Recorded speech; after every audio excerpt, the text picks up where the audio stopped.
want to start by acknowledging Teresa again. Thanks for championing this project, providing really important direction throughout the course of the study. Reintroduce me, I'm Matt Fontaine. I'm an engineer with Herrera. Been with Herrera for about 10 years. And this is a study we conducted as kind of a small piece of the overall Stormwater Comprehensive Plan update that we just completed with the city. And the title, Outfall Elimination, is it a cost-effective alternative, might be a little misleading because it doesn't mention infiltration. So the question we tried to address here is whether we could eliminate outfalls by infiltrating all the stormwater that is tributary to those outfalls, and then how much would that cost? And then, based on those costs, is it something affordable, something we could implement in the short term, and where do we go from here? So that's kind of what I'm going to try to, questions I'm going to try to answer.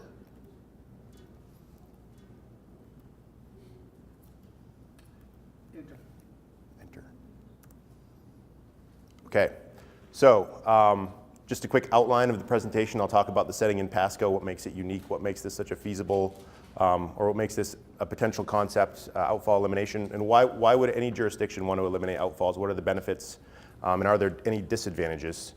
I'll go through opportunities and constraints, some specific things about the setting that make infiltration of stormwater feasible or challenging, and I'll talk about the method. So the first 4 parts is kind of going to be the focus, the process, and then I'll just get into results really quickly and next steps.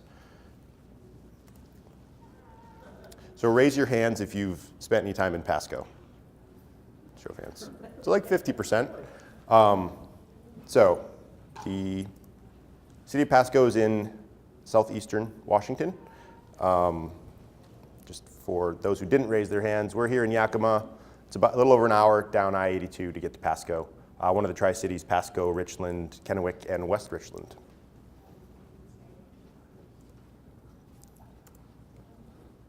So here's our setting. Pasco has 6 stormwater subbasins.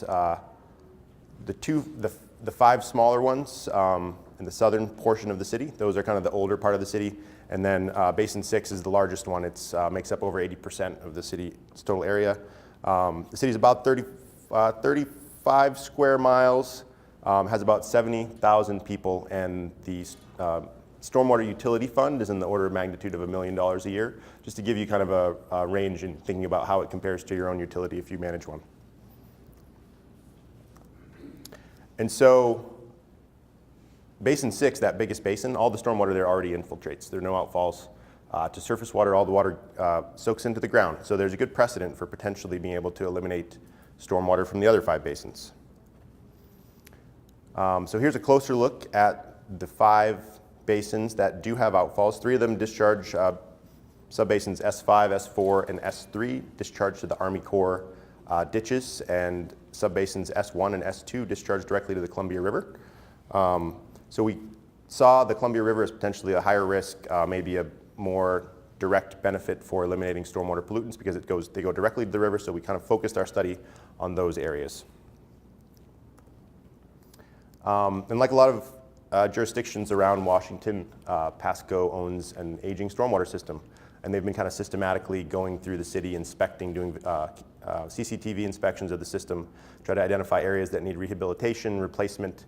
And I just want to show these slides just as like this factors into one of the benefits of eliminating the need for conveyance is there's a potential to possibly eliminate parts of this system. There are also some existing retrofit plans that the city has already put together, 3 large-scale infiltration facilities in parks that are in Subbasin 2. So that's another, piece of the puzzle source of information for conducting this study.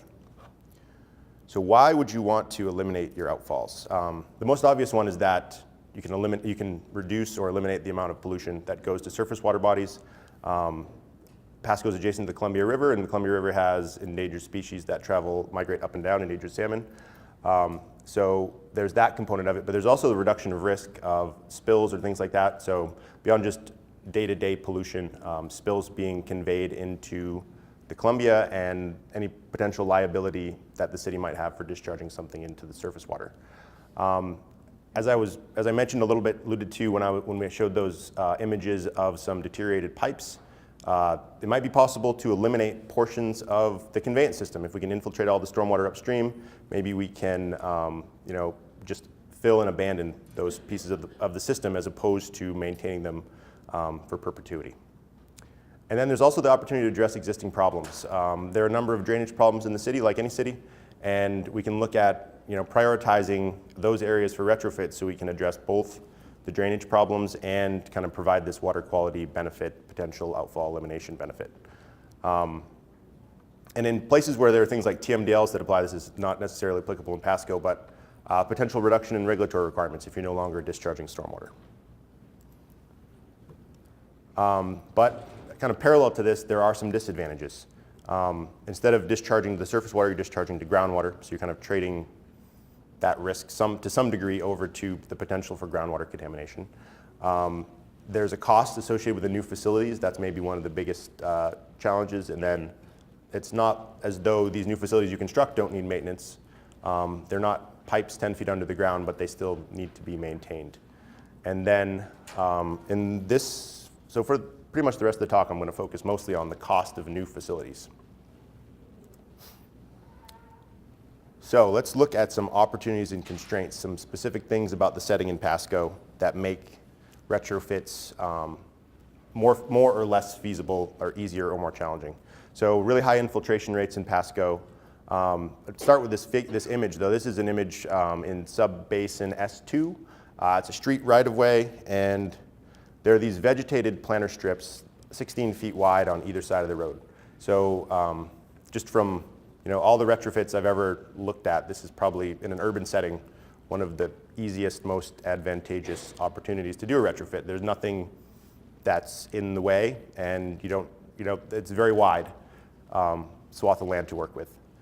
Also, low amounts of rainfall in general is an important thing, and only a small part of the city really needs to be retrofit, so 16%. So it's the more urban part of the city, but it's not like it makes the task less daunting. Just to hit on soils a little bit more, so along with those regional infiltration facilities the city has planned, we have some soils data, some borings were conducted. We have estimated infiltration rates in the range of 20 to 30 inches per hour. We can correct those for the purpose of this study down to about 5 inches per hour as our design rate. Other challenges, so we're not managing to a flow duration standard or a specific like 10 or 25 year peak. We're trying to eliminate all stormwater. So we've got to manage to the 100-year storm. It's not, that's definitely one challenge. It's a lot of volume. Type 1A hydrograph, which is like the design standard, is pretty flashy. So that's a lot of volume all at once. So it means you have to have volume to store the stormwater. And there are the portions of the city we're working on have really high impervious percentages. I'll show some examples later, but close to 100% impervious in some areas. The climate's really arid. We're in the desert, less than 8 inches of rain per year. Here in Yakima, we have a similar amount of rain. Thinking about Seattle, we're more like 38. Down in Olympia is more like 50. Spokane's even more like 15. So plants don't survive very well in that environment. So it makes it challenging with the typical, BMP pallets. There might need to be some adjustments. And then not all right-of-ways are quite as ideal as that setting I showed you. I'll show a couple more pictures on the next slide. And there are also some areas that are outside of city control. So here's some right-of-ways that are a little less advantageous. You can see kind of pavement spreading all the way across the right-of-way, including the road and the sidewalk, kind of going right up to the edge of the property line. So in these cases, we're probably looking at something that would need to disturb the street, like a curb bulb or even an infiltration pipe below the street. So now let's talk about methods. How do we go about this study? So we use kind of a combination of desktop approaches as well as in the field evaluation. We started by, I'm going to walk down this flow chart, started by calculating the mitigation area, the area within the city that we would need to manage stormwater from. We looked at land use within all that area that needs to be mitigated. So that breaks down into mostly residential, undeveloped, and commercial. For each of those land use types, we developed BMP templates that could be used to manage stormwater there, things that we thought would be both acceptable to the public and at the same time cost effective. And then we looked at the information we had on soils, design storm, and combined those things to come up with size and cost through hydrologic modeling for the retrofits. So here's our focus basins again, coming back to the sub-basin figures, basin S1 and S2. The green area you see shaded here, that's the area that's already infiltrated by existing facilities. So even within those 5 basins, we have some areas we can kind of take off the top. So that's what we did first in GIS. We took our land use map and we snipped out the area that's infiltrated. And that left us about a 50-50 mix of residential and commercial, a total of about 500 acres per basin. So it's still a lot of area. So 1,000 acres combined in these 2 basins we're looking at retrofitting. So here's our residential template. So for each of those land use types, we developed a template, sized facilities, and developed cost estimates. So in the residential zone, we're looking at about 50% impervious. You can see roofs and roadway there. And we looked at the flow paths within that zone to define where the BMPs would likely fall. And we evaluated a number of different residential areas just to kind of get a feel for what the landscape looked like. And based on that, we kind of picked a block to start with. And so we placed our facilities there. One thing that is kind of unique about this residential zone, well, not necessarily unique to Pasco, but it's important to consider, is that all the roofs, for the most part, discharge onto the ground. So they're not tight lined into the storm system. And so that's something important that we accounted for in modeling, and I'll talk a little bit more about that later.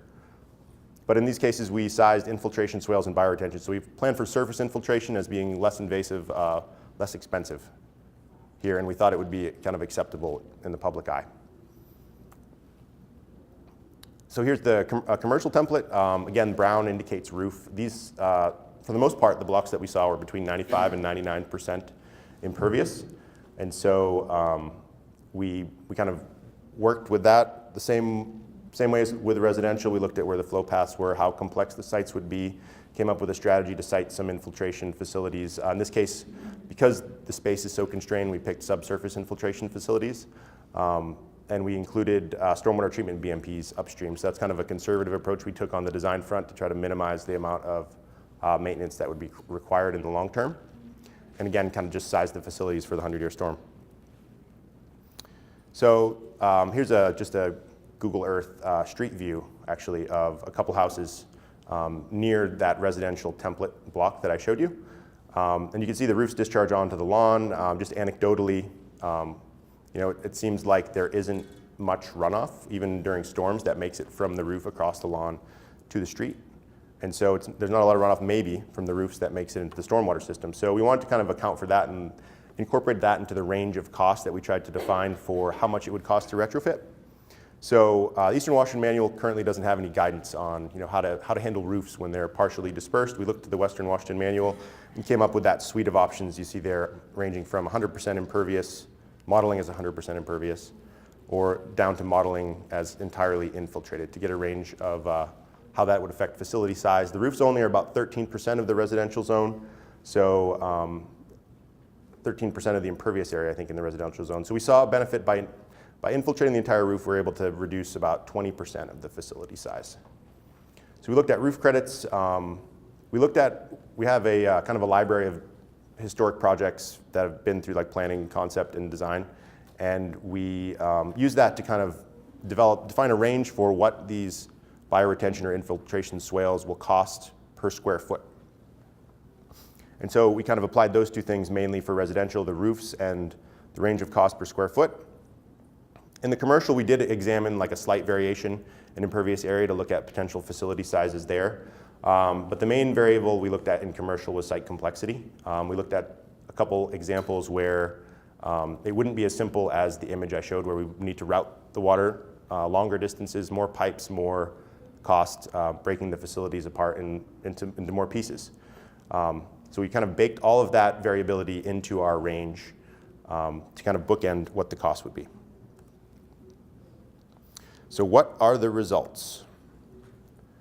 So cost per acre in the residential zone was between around $30,000 and $50,000 per acre. In the commercial zone, more like between $50,000 to almost $100,000 per acre.